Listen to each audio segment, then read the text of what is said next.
Welcome to H के astrology. आज का टॉपिक है घर वास्तु और मैरिज लाइफ। आज की वीडियो में मैं आपको बताऊंगा कि घर वास्तु के अंदर मैरिज लाइफ के लिए कौन कौन सी बातें याद रखनी चाहिए आपको। घर वास्तु क्या होता है पहले वो समझते हैं।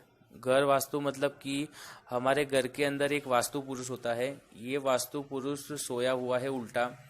ये कैसे सोया हुआ है वो मैं बताता हूँ। इसका जो सिर होता है वो ईशान कोण में होता है उल्टा, और उसका जो पैर होता है वो नैऋत्य कोण में है। इस तरह ये वास्तु पुरुष उल्टा सोया हुआ है घर के अंदर। ये हर एक के घर के अंदर ऐसा ही सोया हुआ होता है। अब ऐसा बताया गया है कि घर के अंदर देव और दानव ये दोनों तरह की शक्ति का वास होता है। हमारे घर के अंदर देव और दानव लोग बसते हैं, ऐसा बोला गया है।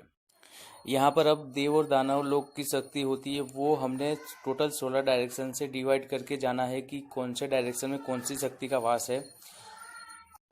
अब हमारे जो घर वास्तु होता है वहाँ से हमें क्या देखना चाहिए कि ये जो टोटल 16 डायरेक्शन है जहाँ जहाँ देव और दानव लोगों की शक्ति है और ये जो वास्तु पुरुष सोया हुआ है उसको बैलेंस करना चाहिए हमें लाइफ में।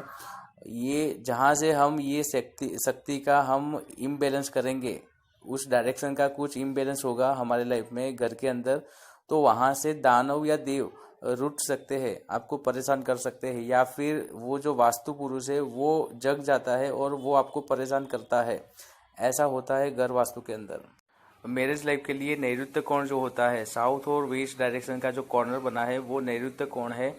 ये जो पर्टिकुलर डायरेक्शन होता है वो आपका मैरिज लाइफ के लिए बात बताता है। यहाँ से ये जो डायरेक्शन होता है वो पर्टिकुलर शुक्र ग्रह का होता है और राहु केतु ग्रह का भी यहाँ पर असर होता है। अब ये जो कॉर्नर बना है नैऋत्य कोण उसको आपको बैलेंस करना चाहिए लाइफ में ज़्यादातर।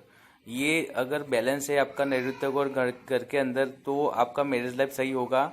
यदि ये नैऋत्य कोण आपका इम्बैलेंस है, वहाँ का जो कुछ ना कुछ वास्तु का प्रॉब्लम है वहाँ पर नैऋत्य कोण में, तो आपको मैरिज लाइफ में प्रॉब्लम आएगा। तो ये जो कैसे वास्तु का क्या होता है नैऋत्य कोण में वो मैं कुछ बातें आपको बता रहा हूँ।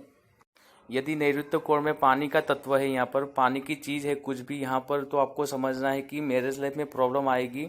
और ये जो प्रॉब्लम होगी वो किसी थर्ड पर्सन के हिसाब से प्रॉब्लम आएगी। दोनों का हस्बैंड वाइफ के अंदर प्रॉब्लम किसी थर्ड पर्सन के हिसाब से आएगी। मतलब उसका कुछ ना कुछ अफेयर हो सकता है, मैरिज के बाद भी हो सकता है अफेयर, या फिर पहले भी अफेयर हो सकता है, और घर के अंदर किसी का लव मैरिज हो सकता है। यदि नैऋत्य कोण में किचन आता है, यदि नैऋत्य कोण में आपने किचन बनाया है तो आपको ये समझना चाहिए कि मैरिज लाइफ में प्रॉब्लम आएगी, और ये प्रॉब्लम हाथोपाई वाली होगी। मैरिज लाइफ में ज़्यादा मारपीट हो सकती है। यहाँ पर डाइवोर्स भी हो सकता है। दोनों के बीच में जो सेक्सुअल प्रॉब्लम हो सकती है, अच्छे से सुख ना मिल पाए, ये सब तरह का प्रॉब्लम यहाँ पर दिख सकता है आपको। नैऋत्य कोण में आपने यदि पूजा मंदिर बनाया है तो आपको ये समझना है कि मैरिज लाइफ में जो सुख होगा वो अच्छे से नहीं मिलेगा। कुछ ना कुछ कमी फील करेंगे आप मैरिज सुख के अंदर। यदि नैऋत्य कोण आपके घर में जो स्क्वायर होता है वो ऐसा स्क्वायर नहीं है, वहां पर कटआउट हो चुका है, वहां पर कटा हुआ है नैऋत्य कोण आपका आपके घर के अंदर, तो आपको बहुत प्रॉब्लम आ सकता है मैरिज लाइफ में। यहाँ पर मैरिज लाइफ में किसी एक का डेथ हो जाना पहले ये हो सकता है। यहाँ पर मैरिज में प्रॉब्लम आ सकती है, मैरिज में डाइवोर्स हो जाना ये हो सकता है, मैरिज का सुख अच्छे से ना मिलना। जब भी नैऋत्य कोण कटा हुआ होता है तो आपको ज़्यादा देखना चाहिए कि पक्का बात बोलता है कि प्रॉब्लम होने वाली है। नैऋत्य कोण में यदि आपने कुछ भी इलेक्ट्रॉनिक्स आइटम रखा है, जैसे कि वॉशिंग मशीन, एसी या फिर फ्रिज, कुछ भी चीज़ इलेक्ट्रॉनिक्स यहाँ पर रखी है, तो भी ये बात बताता है कि किसी एक का स्पाउस का या फिर आपका लव अफेयर हो सकता है। मैरिज लाइफ में डिस्टर्बेंस आ सकता है, यहाँ पर चरित्र खराब हो सकता है किसी एक का, और मैरिज में प्रॉब्लम आ सकती है। और एक दूसरी डायरेक्शन होती है घर वास्तु के अंदर, जो ईशान कोण होता है वो भी मैरिज लाइफ के लिए बात बताता है। यदि ईशान कोण में भी कुछ ना कुछ वास्तु दोष बनता है तो भी आपको प्रॉब्लम आ सकती है मैरिज लाइफ के लिए।